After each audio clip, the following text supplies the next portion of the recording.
Hey guys, what's going on? What's happening? Hey, good. How you doing? man.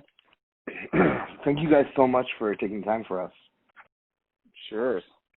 Thank we got you. nothing but. How's your guys' quarantine going? Bitchin'. Yeah? Yeah. What have you guys been up to during this quarantine time? We've managed somehow Cooking. to stay creative. We're cooking. Yeah, there you go. I know, I'm Go ahead. so fat. Mike got kidnapped. Oh, no shit. No, Yeah. No, we did some Instagram takeover, and I couldn't come up with anything, so I made up some story about how I was kidnapped by hillbillies. It didn't really happen though. That's a good way to. Or maybe it show me did. that it was fine. Yeah. Maybe it did. But we've been sort of, I don't know, necessity is the mother of some sort of new invention. Like, we've been remotely sharing musical ideas and constructing some songs as we're all in exile from each other. So that's been fun. Are you guys in New York? Yeah, this is Peter. I'm in New York City. Matt's in Brooklyn, and Mike's in upstate New York. Upstate, awesome. Where are you, by the way? I'm in Los Angeles. Oh, nice. Oh, yeah. My father's from upstate New York, North Collins area. Oh, yeah? Yeah, I'm a What Buffalo county Bill is that? fan. It's It's way up there. Yeah, like 45 minutes from Buffalo. Yeah. Okay, Cool. Western New York. Is it? Are you guys okay? Scary out there? In Brooklyn? We're good. Yeah.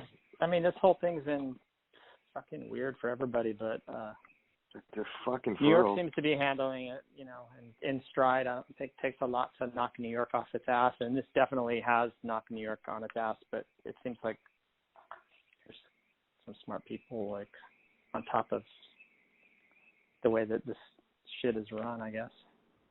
Yeah. What about you? Is California feeling okay? Yeah, I actually I contracted the virus. Oh, wow. Yeah, it was. I had like a 103.7 temperature, and like the chills, like I can't even describe to you. Like, if you have the chills, you can. Like, I was wearing 2 pairs of sweats, 4 t-shirts, 2 sweaters, and had blankets on me, and I was freezing still. So it's unlike something I've never experienced in my life. Different than other flus? Yeah, I've never one time had a time where I was so cold where I can't get warm, ever. And I've worked in Canada before. And, Yeah. Did you go to the hospital or? No, I just self-quarantined. Wrote it out. Yeah, and then we were just nervous about how the ventilator was, because they're real quick to put people on ventilators. And some of the things I've heard is if you go on a ventilator, it's hard for your body to keep fighting. So, right. I wasn't interested in not if I can't control it, Yeah. Wow. Timothy, did you ever? First of all, I'm really glad you're better. Did you ever get tested? Yes, we got tested. I want to say after my fever broke, which was probably 5 days after I contracted it, or 6 days after. That's when we went and got tested, and it was a positive. Holy shit, man! So glad you're past that. Fuck. Yeah, it's something, I think there's a way we can handle it a little better, though, Yeah. But, everything's good. And for the past 7 days, I've really embraced myself and you guys and your band. I've probably listened to Come Talk to Me and Ketamine 5,000 times. And it is, you guys create awesome art, man, and I'm so appreciative to have been immersed in your guys' world for a little bit. Oh man, thank you. Thank you very much, man. Can you talk to me about how this started? You have 3 awesome artists from, all different backgrounds, and your art really reminds me of like maybe The Cure a little bit, M83, Tamed Impala. So how did this get started, and who have been your inspirations while creating? Who wants to start? Who will tell the origin story? I guess, hey, it's Matt. I guess I can start that. So, yeah, Peter and I, we went on tour together in 2016 for the Hedwig U.S. National Tour. I'm not sure if you're familiar with Hedwig. It was a show and a movie. Mm-hmm. And yeah, we were hanging out, and we were like, we gotta start playing music after when we get back home. And you say that stuff all the time, but rarely does it actually happen. However, in our case, it happened, and we seemed to enjoy it. We seemed to enjoy the music we were making. Peter played the music for Michael, and Michael was like, "Hey, you guys don't have any vocals on this." And we were like, well, shit, we'd love to have your vocals on this. And Michael sang the song Love American Style. And Peter and I were both blown away because we didn't know what we were expecting, but we were like, wow, this is something totally unique and different. And, Mike's voice just sounded like just made it into a complete thing that was able to stand on its own, and we just took it from there. Yeah, voice and lyrics. Like the lyrics really knocked us out too. We're just like, whoa, you just everything. Just brought it all full picture. Right back at you both.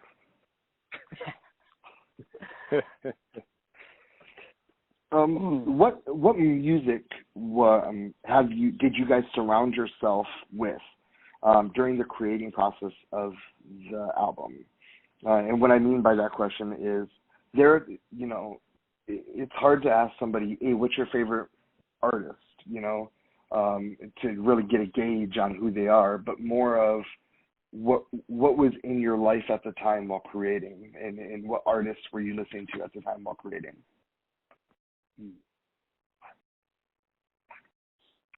Who wants to go first with this one? I think, I love all different kinds of music, and speaking for me, this is Peter. I was probably listening to a lot of Justice, a lot of Black Sabbath, some electronic music, and I think when Matt and I just started jamming out after that tour, we leaned a little more heavily into the electronics, so Aphex Twin, and there's a band out of Japan that doesn't exist anymore called the Boredoms that I really always get inspiration for. They make really melodic, harmonic kind of rock. But we all share a love of rock as well, so a good amount of, Caius and do you want to add to that? What do you guys think? Yeah, I would add. Yeah, definitely Black Sabbath, definitely electronic stuff, the French stuff, but also Giorgio Moroder classics. And, all the stuff, FKA Twigs, her sort of unexpected twists and turns have been very inspirational in terms of taking the listener and just throwing them a complete curveball that also sort of feels so right and so good.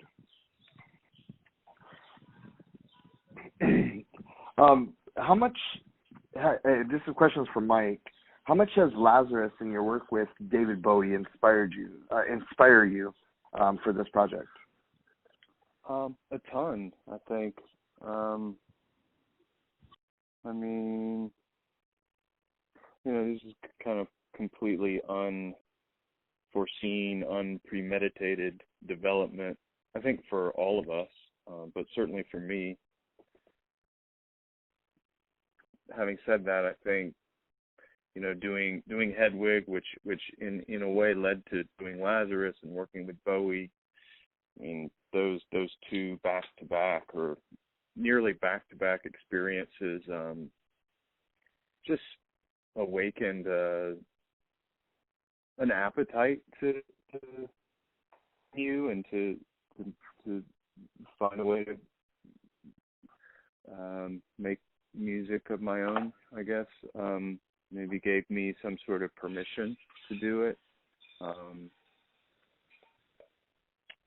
But yeah, I mean, in ways that I probably can't even really articulate or describe. It was hugely influential and inspirational to this. Yeah, I can sort of see it, and when I was diving into some of the videos and just seeing how you work, and it's very appealing.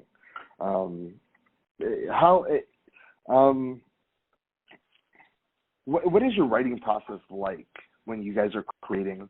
Do you come up with I have a lyric and can we fit it in, or hey, check this song out, and then you write lyrics over it? How does it work? Every which way, really. Yeah, like some songs, Mike will send a vocal that he recorded into his iPhone in his bathroom with a full melody and lyric structure, and Matt and I will kind of in our studio, we'll just plug it in and find the music around it. That's one way, which several songs have come out, and sometimes Matt and I are just in the room live recording a live jam straight into Pro Tools and bounce it and send it to Mike right after, and he comes up with the lyrical concept and melodies. And other times we're all three in the same room. Sometimes I'll take the lead and just make a bass and drum track and send it to the guys, and Matt will throw keyboards on it, and Mike will come up, and Matt will do the same thing. We kind of we try not to have one way of doing shit, but however the fuck we can do it, we like to keep the writing process fresh. And writing songs can be tricky, so sometimes we have to trick ourselves into it. Yeah. Yeah, there's a lot of mind games going on between a lot of trickery. Yeah. You can't get too comfortable around those songs. It seems like it takes you through your art takes you through like a psychedelic experience without the psychedelics. Are you guys inspired with the help of psychedelics? That's a good question. Is that a maybe? I mean, no, I'll go. This is Peter again. I'll speak for myself. Yes, psychedelics. I mean, they don't help in our writing process because we don't write when we're on psychedelics. But as in a life like situation, growing and opening your mind, yeah, there's a role to play. I think in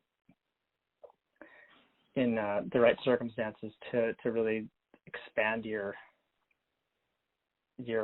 everything but I appreciate that. I'm glad you hear that. Like that it's not something we consciously talk about really, but I feel it.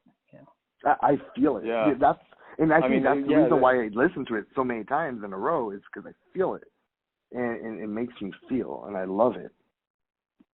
Nice. Thank you. What were you gonna say, Mike? Oh, just I don't know. It's really gratifying to hear you say that, and I mean, I don't know if I would have thought of it on my own, but if someone asked, like, what do you want the experience to listening to the music would be like, you know, like going on a psychedelic trip without having to take any drugs. I mean, that sounds pretty good. You wrote you have the song Ketamine. I'm trying to figure out when I'm listening to it. Is it about taking ketamine?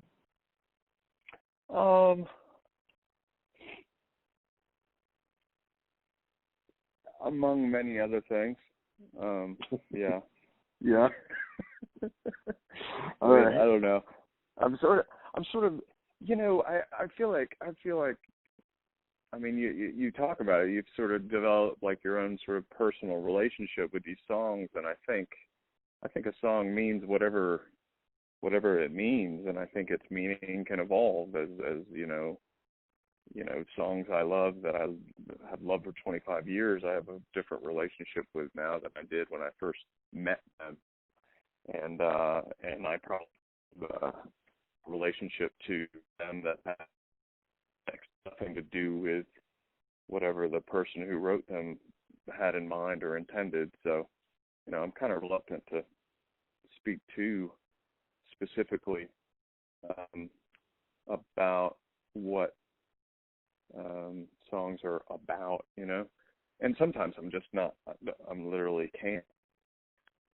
Maybe they're mysterious to me too, just like the sort of the songwriting more broadly, or, you know, the structure of a song might reveal itself in a way that you can't quite figure out, like how did that happen, how did that change happen, how did that line, you know, emerge, you know.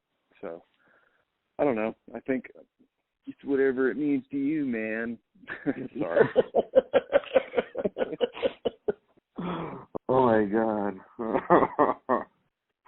I'm just curious, by the way, what other music have you been listening to besides us during this time and during your recovery period? And what's been inspiring you in that intense moment? Well, I realized that my favorite song in the world is M83, Midnight City. So I've been listening. That, Midnight City, word, yeah. You guys know who M83? Yeah. Oh, the whole album is ridiculous.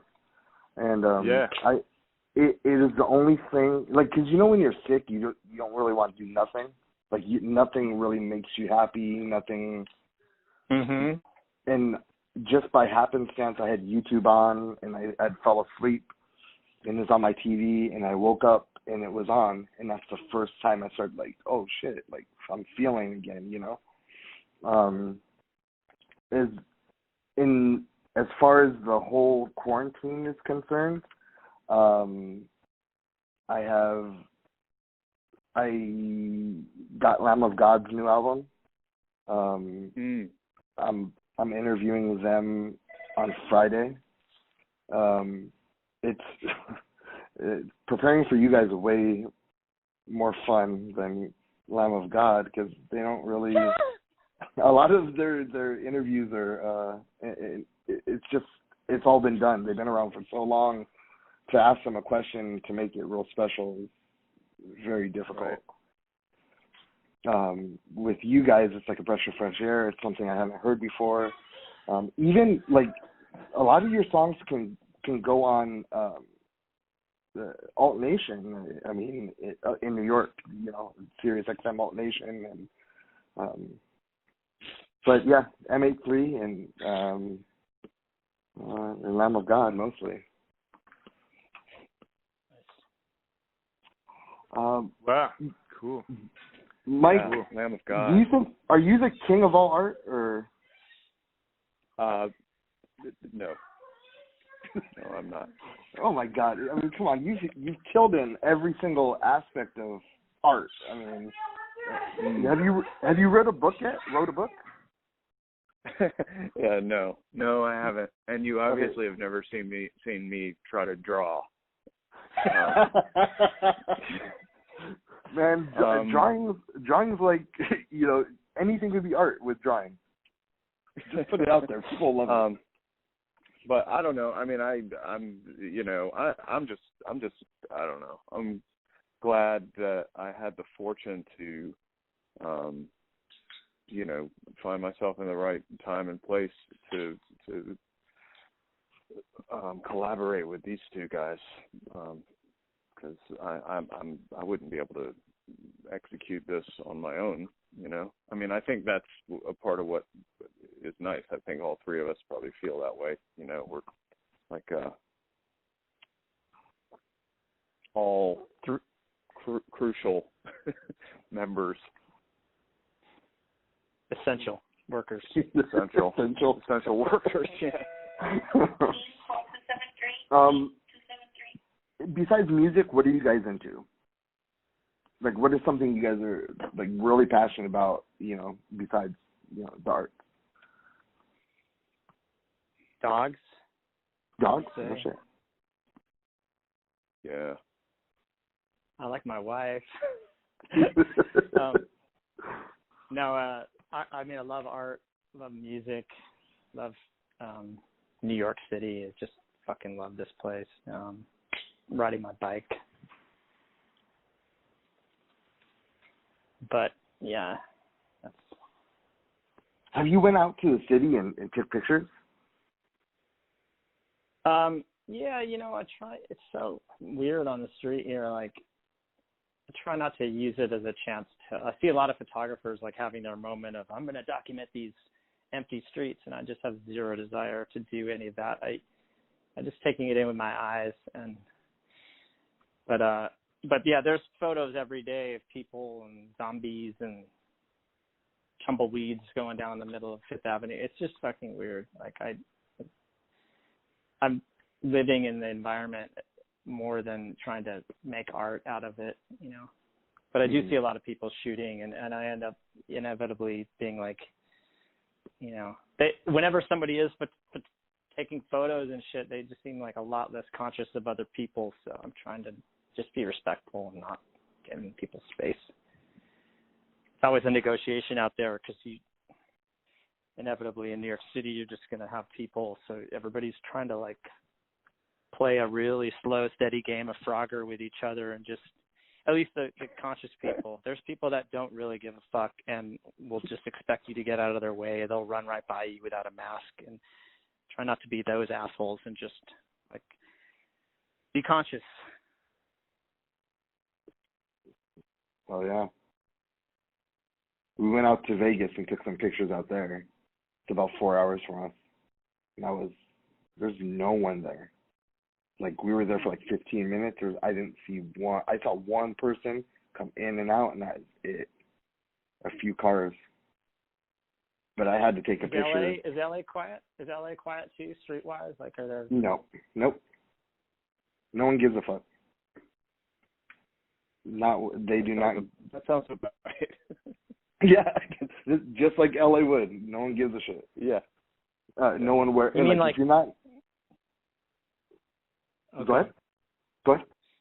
There are people. The cafes aren't open and shit like that, right? It's just no. There's a couple of them open, but it's like little lines, like 6 inches lines, and so a 2-minute line would probably go for a quarter mile. People are just, and people, they don't care. People are on the beaches. People, it's like nothing is happening. People are just upset, and doing their own thing. Shit. So. Wow. It's crazy. Are you guys gonna? I mean, when this whole thing, God hope it just dwindles away or goes away or there's a solution. Like, are you guys gonna tour or at least play a couple gigs? What's the plan on that? Yeah, we played around New York a lot, and over the last couple of years, and we're gonna release a bunch more music before the end of the year, and hopefully when the world comes back to a little bit more normal place, we could get out there. Yeah, we definitely want to tour. We were supposed to be playing in LA at Happy's and Harriet's in April. Team 273. And, in April? That got in April we were supposed to play at Pappy's, and that got canceled, and of course, and then we were going to record down at Rancho de la Luna with Dave Catching. We were booked a few days in the studio with him. I don't know if you know Dave Catching, really amazing producer. Yeah. And that all got blown out. So yeah, we're it's on our minds. As soon as we can get out there, we'll be there. All right. What apps do you guys? What's your favorite app? Oh shit.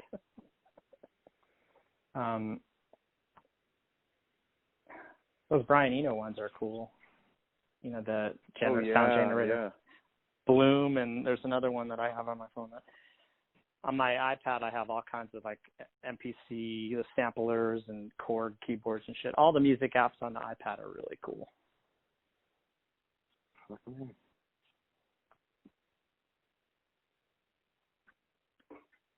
I don't know if I can answer that. Tinder? Have you heard of? There's this one called Uber that you use to get it'll like get cars. Right, have you been using that during the pandemic? No. Okay. No. I guess is my WeTransfer or Collect app? Is that an app? I use that probably more than anything. Listening to. But I don't know. I'm not really an appy person, I guess. No.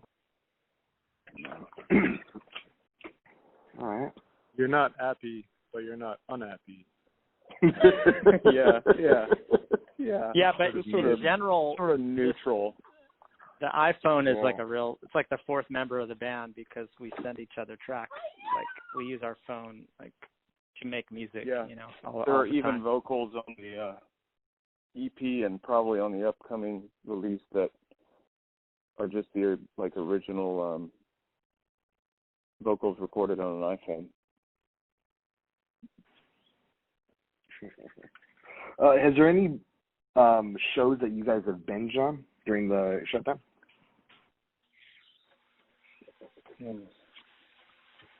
I was digging TV up here. Barry. Barry was cool. Oh yeah, that show's great. I've been binging on Curb Your Enthusiasm. Speaking of LA, very LA show. Yeah. You guys watch Tiger King? Yeah, but at some point I just wanted the tigers to eat all of them. Every single fucking person on that show just to be eaten by a tiger would be awesome.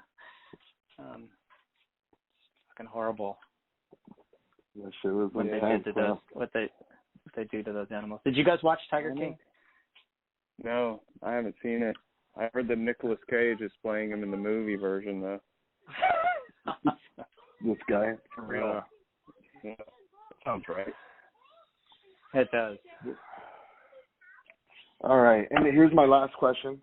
What have you guys learned through this whole process of building, creating this album? What have you taken away from it, both personally and professionally?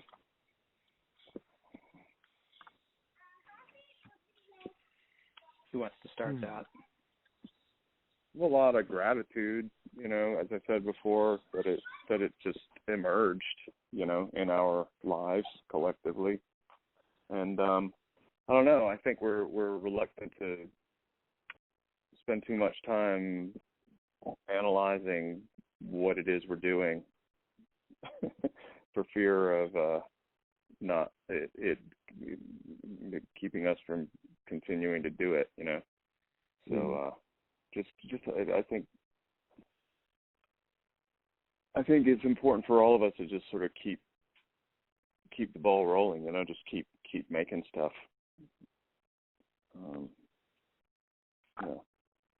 Somebody else say something. Yeah, I would just add, friendship is everything. Without that, there's who gives a fuck about anything really? So make shit with your friends and keep each other busy and engaged, and makes even a pandemic seem kind of bearable, which is totally unbearable. So I appreciate friendship more than anything. And even friends outside of the band just sort of shrink wraps everything into like, distills it down to like the real shit. And that's kind of one thing I've gotten out of this whole thing. That's really all that matters.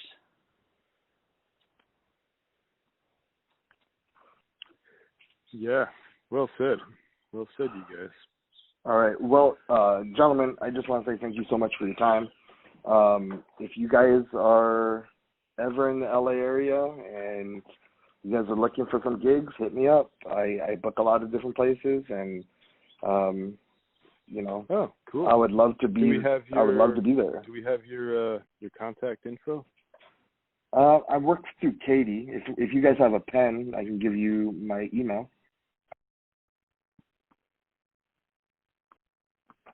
Hey guys, I'm still on. I can get it over to you all. And we Oh, can, you're there, Katie. Okay. Sweet. Yeah, thanks, Katie. Put us in touch. Cool. Yeah, Great. thank you so much, Timothy, for the time. Really appreciate it. Thank you guys so much. Yeah, I appreciate it. Yeah, absolutely. Thank you. Glad you're on the mend or mended. Definitely. Yeah. Cool. All right, gentlemen. We'll see you guys later. Thank you. Thank you, Katie. Take care, man. Thanks. Thank you. Bye-bye. Later.